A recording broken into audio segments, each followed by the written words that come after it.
इतनी बड़ी दुनिया में हजारों ऑटोमोबाइल कंपनीज काम कर रही हैं। लगभग रोज ही एक ना एक नई गाड़ी इस धरती पर लॉन्च हो रही होती है। ऐसे में इन कंपनीज के लिए अपनी गाड़ियों को इस तरह से डिजाइन करना कि वो किसी से मिलती जुलती ना दिखें, सबसे अलग नजर आए, अपने आप में एक बहुत बड़ा चैलेंज होता है। और यही वजह है कि ये चैलेंज फेस करने में कई बार कंपनीज कामयाब हो जाती हैं तो कई बार नहीं भी हो पाती। इसलिए ही कई सारी गाड़ियां एक जैसी नजर आती हैं। उस गाड़ी की डिजाइन को दूसरी कंपनी की गाड़ी से चुरा लिया गया होता है, या पर्टिकुलर पार्ट की डिजाइन को चुरा लिया गया होता है, या फिर ये कहें कि उस गाड़ी की डिजाइन दूसरी कंपनी की किसी गाड़ी से इंस्पायर्ड होती है अनऑफिशियली। आप लोगों को पता ही होगा कि यह काम चाइनीज मार्केट में बहुत होता है और इस टॉपिक पर मैंने एक वीडियो भी बनाया था। अगर आप उसको देखना चाहते हैं तो स्क्रीन के ऊपर आ रही लिंक पर क्लिक करके देख सकते हैं। लेकिन इस वीडियो में मैं बात करने वाला हूं इंडियन ऑटोमोबाइल मार्केट के बारे में। हमारे इंडियन मार्केट में भी ऐसी कई सारी गाड़ियां हैं जो दूसरी गाड़ियों जैसी दिखती हैं, या फिर कहें उनका पर्टिकुलर कोई पार्ट दूसरी गाड़ियों के पर्टिकुलर पार्ट जैसा दिखता है। तो चलिए देख लेते हैं ऐसी कौन कौन सी गाड़ियां हैं जो इंडियन मार्केट में लॉन्च हो चुकी हैं या फिर इस समय भी खरीदने और बेचने को अवेलेबल है। क्या आप विश्वास कर सकते हो कि इंडियन ऑटोमोबाइल मार्केट की सबसे popular premium sedan Honda city की रियर प्रोफाइल लगातार पिछली 3 जनरेशन से BMW 3 सीरीज से काफी हद तक मिलती जुलती नजर आती है। आप देख सकते हो कि होंडा सिटी 3rd जनरेशन की रियर प्रोफाइल, खासकर इसकी टेल लाइट्स पर ध्यान दीजिए, किस हद तक मिलती जुलती नजर आती है BMW 3 सीरीज के इस मॉडल से। इसी तरह से होंडा सिटी 4th जनरेशन की रियर प्रोफाइल भी किस हद तक मिलती जुलती नजर आती है BMW 3 सीरीज F30 से, खासकर इसकी टेल लाइट्स पर ध्यान दीजिएगा। अभी हाल ही में लॉन्च हुई होंडा सिटी 5th जनरेशन की टेल लाइट्स भी आप देख सकते हैं किस हद तक मिलती जुलती नजर आ रही है BMW 3 सीरीज G20 से। अब यार होंडा सिटी की पिछली 3 जनरेशन की टेल लाइट्स काफी हद तक मिलती जुलती नजर आती हैं BMW 3 सीरीज के अलग अलग मॉडल से, आप देख ही सकते हैं। अब ये बात महज एक कोइंसिडेंस तो नजर नहीं आती। इसी तरह से होंडा की और गाड़ियों के बारे में बात करता हूं तो आपको ध्यान होगा इसने एक 7 सीटर MUV लॉन्च करी थी, मोबिलियो।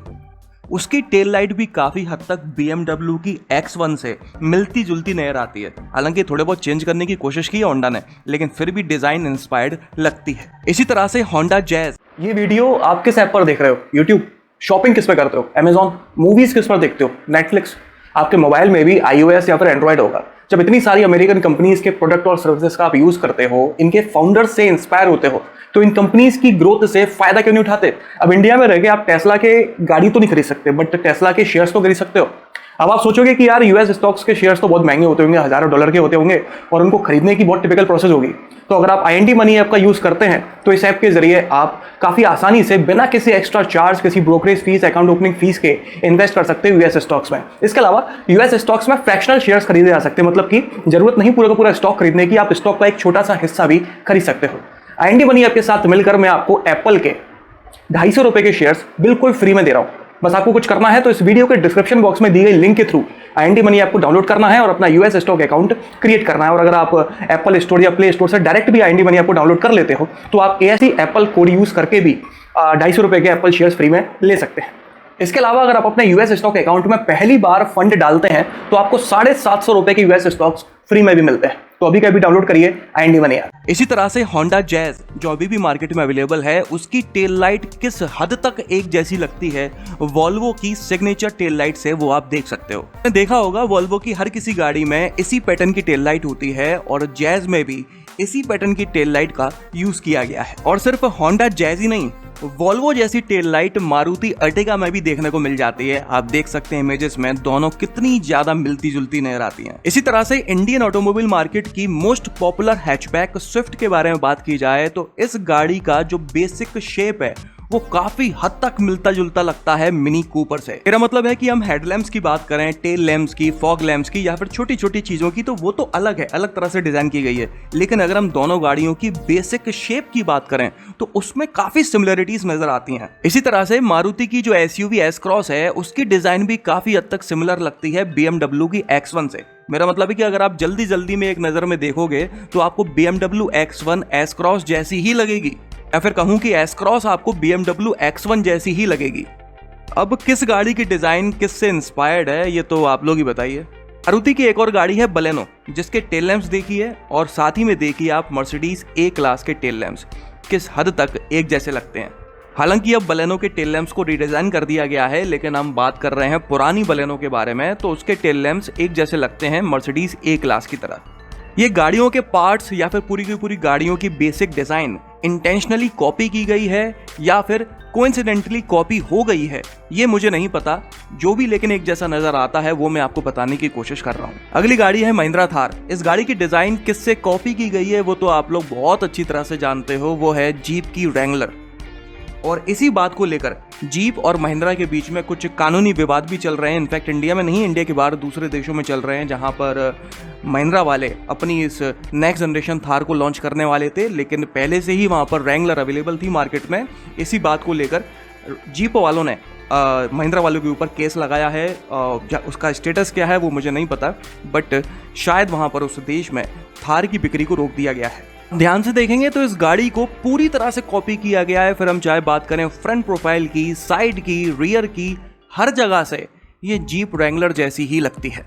इसी तरह से मित्सुबिशी की आई-मी इलेक्ट्रिक व्हीकल है, जिसकी डिजाइन किस गाड़ी से मिलती जुलती नजर आती है वो तो आप लोग समझ ही गए होंगे, टाटा नैनो। थोड़ी बहुत नहीं, ये गाड़ी पूरी तरह से मिलती जुलती नजर आती है टाटा नैनो से। लेकिन एक बात मैं आप लोगों को क्लियर कर दूं कि नैनो का प्रोडक्शन 2008 में शुरू कर दिया गया था, जबकि मित्सुबिशी ने इस गाड़ी का प्रोडक्शन 2009 में शुरू किया था। तो इस आधार पे हम ऐसा समझ सकते हैं कि शायद मित्सुबिशी ने कॉपी किया है नैनो को। टाटा एस्टेट, जिसे बहुत पहले डिसकंटिन्यू किया जा चुका है, इस गाड़ी की डिज़ाइन आप देख सकते हैं किस हद तक एक जैसी लगती है मर्सिडीज 200 TE से। ग्लोबल मार्केट में मर्सिडीज 200 को पहले लॉन्च किया गया था, इसलिए हम ये मान सकते हैं कि टाटा एस्टेट को कॉपी किया गया है इस गाड़ी से, या फिर इंस्पायर्ड है, जो भी कहो। अगली है मर्सिडीज की काफ़ी पॉपुलर गाड़ी जी क्लास वैगन। इस गाड़ी की डिज़ाइन और इस गाड़ी के नाम को तो आप लोगों ने कई बार सुना और देखा होगा, लेकिन क्या आप जानते हैं कि एक नहीं दो ऐसी गाड़ियां हैं इंडियन ऑटोमोबाइल मार्केट में जिनकी डिज़ाइन इससे इंस्पायर्ड लगती है। पहली है महिंद्रा की बोलेरो और दूसरी है फोर्स की गुरखा। बोलेरो का जो बेसिक शेप है वो काफ़ी हद तक मिलता जुलता लगता है मर्सिडीज जी क्लास वैगन से। इनफैक्ट कई सारे बोलेरो के ओनर्स ने अपनी बोलेरो को मॉडिफाई कर लिया है जी क्लास वैगन में, जो देखने में बिल्कुल जी क्लास वैगन लगती हैं, लेकिन आप नज़दीक जाके जब बारीकी से देखते हो तो आपको नज़र आता है जगह जगह पर महिंद्रा और बोलेरो की बैजिंग। जब आप इंजन डिटेल्स देखते हो तब आपको पता लगता है कि बॉस ये जी क्लास वैगन नहीं, बोलेरो है महिंद्रा की। इसके अलावा अभी हाल ही में जो नेक्स्ट जनरेशन गुरखा लॉन्च हुई है, अगर हम उसे ऑरेंज कलर में देखते हैं तो एक नज़र में ऐसा लगता है जैसे वो जी क्लास वैगन ही है। काफ़ी हद तक दोनों की डिज़ाइन एक जैसी ही लगती है। इसी तरह से आगे बढ़ते हैं तो आप देख सकते हो कि हुंडई सोनाटा, जो कि पहले इंडियन मार्केट में एक समय पर हुआ करती थी, उसकी डिज़ाइन काफ़ी हद तक एक जैसी लगती थी मर्सिडीज सी क्लास से। और इसी बात को लेकर दोनों ही कंपनीज में कानूनी वाद विवाद भी हुए थे। इन दोनों गाड़ियों की डिज़ाइन इस कदर एक जैसी थी कि जब रोड पर ये निकलती थी तो समझ नहीं आता था कि कौन सी सोनाटा है और कौन सी मर्सिडीज सी क्लास है। कि अब ग्लोबल मार्केट में इन दोनों ही गाड़ियों की नेक्स्ट जनरेशन लॉन्च हो चुकी हैं, जिनमें इन दोनों की शक्ल अलग अलग है, अब ये एक जैसी नहीं लगती। इसी तरह से टोयोटा क्वालिस, आप लोगों को याद होगी, यह गाड़ी काफ़ी कंफर्टेबल थी और काफ़ी पॉपुलर थी उस समय पर, लेकिन इस गाड़ी की डिज़ाइन ICML राइनो, जो कि एक इंडियन ऑटोमोबाइल मैन्युफैक्चरर कंपनी थी, उससे काफ़ी हद तक मिलती जुलती थी। सीधी सी बात है कि ICML ने क्वालिस की डिज़ाइन को कॉपी किया था अपनी राइनो गाड़ी में, क्योंकि राइनो बाद में लॉन्च हुई है और क्वालिस पहले आ गई थी इंडिया में या फिर कहूँ ग्लोबल मार्केट में। और अब आखिर में मैं आप लोगों को बता देता हूँ कि हुंडई वर्ना की ग्रिल्स, अभी जो हाल फिलहाल अवेलेबल है वर्ना, उसकी बात नहीं कर रहा हूँ, इसके पहले जो वर्ना थी उसकी ग्रिल्स अगर आप देखोगे तो ऑडी A4 से काफ़ी हद तक मिलती जुलती नजर आती है। इनफैक्ट बिल्कुल एक जैसी ही लगती है, इमेजेस में आप देख ही पा रहे होगे। तो आप देख सकते हो कि ऐसी कई सारी गाड़ियां हैं या फिर कहूँ कि गाड़ियों के पार्ट्स हैं जो दूसरी गाड़ियों से काफ़ी हद तक मिलते जुलते नजर आते हैं। अब इन डिज़ाइन को या फिर उन पार्ट्स के डिज़ाइन को इंटेंशनली जानबूझकर कॉपी किया गया है या फिर कोइंसिडेंटली वो इंस्पायर्ड हो गई हैं तुक्के से, मुझे डिटेल्स नहीं पता, लेकिन ये सभी गाड़ियाँ या ये सभी पार्ट्स एक जैसे जरूर लगते हैं, इसमें कोई शंका नहीं है। अगर इन गाड़ियों के अलावा भी आपकी नज़र में कोई एक ऐसी गाड़ी है जो इंडिया में है और जिसकी डिज़ाइन दूसरी गाड़ी से मिलती जुलती नजर आती है, तो कमेंट बॉक्स में वो जानकारी मुझसे शेयर जरूर करिएगा। डिस्क्रिप्शन बॉक्स में दी गई लिंक से IND मनी आपको डाउनलोड करके अपनी फाइनेंशियल जर्नी एनहांस करना मत भूलिएगा। चलिए इस वीडियो में तो बस इतना ही। आपका दिन शुभ रहे। धन्यवाद।